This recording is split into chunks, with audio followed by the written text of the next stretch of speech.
নমস্কাৰ, পুনৰ এটি মোৰ নতুন ভিডিঅ'লৈ আপোনালোকক স্বাগতম জনাইছোঁ।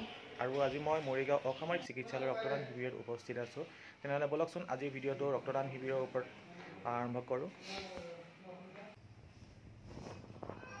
নমস্কাৰ, আজি মৰিগাঁও অসামৰিক চিকিৎসালয়ত আমাৰ টিম হিউমেনিটি তৰফৰ পৰা আজি ৰক্তদান শিবিৰ আয়োজন কৰিছোঁ। আজি কিছুদিন আগৰ পৰা মৰিগাঁও চিভিলত ব্লাডৰ খুবেই নাটনি হৈ আছিলে, গতিকে আমি খবৰটো পালোঁ। আমি মাজে মাজে পেচেণ্টক যেতিয়া প্ৰয়োজন হৈ দি থাকোঁ, কিন্তু ইমানেই বেছি প্ৰয়োজন যে এটা দুটাকৈ ব্লাড দিলে সম্ভৱ হৈছিলে, গোটেইখিনি পেচেণ্টক দিব পৰা নাছিলোঁ। যাৰ কাৰণে আমি খুব কম সময়ৰ ভিতৰতে তেজৰ নাটনি দেখা পাই আমি এটা ৰক্তদান শিবিৰ আয়োজন কৰিলোঁ। আৰু এতিয়ালৈকে প্ৰায় 20জন মানুহ ৰক্তদান কৰিছে আৰু ৰক্তদান আহি আছে। সন্ধিয়া 5 বজালৈকে আমাৰ ৰক্তদান কাৰ্যসূচী চলি থাকিব। সকলোৱে আহক, ৰক্তদান কৰিব লাগে।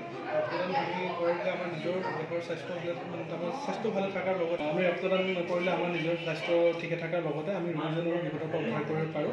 আৰু এজন মানুহে আপোনাৰ 3 বা 4 মাহৰ মূৰে মূৰে যদি ৰক্তদান কৰি থাকে, নিজৰ স্বাস্থ্য যথেষ্টখিনি আপোনাৰ ভালে থাকে। আৰু আপোনাৰ যিবিলাক বেমাৰ প্ৰতিৰোধ যিবিলাক হয়, তো এই ক্ষমতাবিলাক আমাৰ বাঢ়ি যায়। আমি যিকোনো বেমাৰৰ পৰা হাত সাৰি থাকিব পাৰোঁ। আৰু কিবা যদি ডাঙৰ বেমাৰ আজাৰ আমাৰ হয়ও খুব আপোনাৰ কম সময়ৰ ভিতৰতে যিহেতু আমাৰ টেষ্টবিলাক হৈ যায়, তাতে আমি গম পাওঁ। গতিকে প্ৰত্যেকজন মানুহে ৰক্তদান কৰিব লাগে। ৰক্তদান কৰক, নিজেও সুস্থ থাকক আৰু দুজনকো সুস্থ থকাৰ সুবিধাখন দিয়ক। ৰক্তদানৰ কাৰণে এতিয়া ইতিমধ্যে আমাৰ 20জনমান মানুহ হৈ গৈছে আৰু 5টা বজালৈকে চলিব। ৰক্তদান এটা বহুত পুণ্য কাম হয়।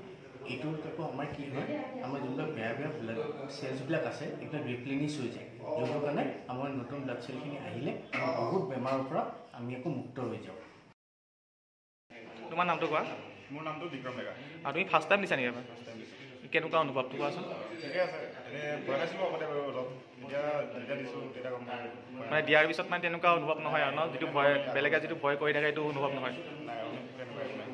ভাল লাগিছে, আকৌ দিবা নেক্সট টাইম, আশা আছে ন? ঠিক আছে।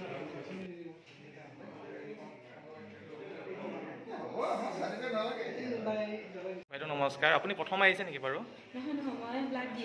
দি আছে হয়। আজিলৈ কেইবাৰ হ'ব আপোনাৰ?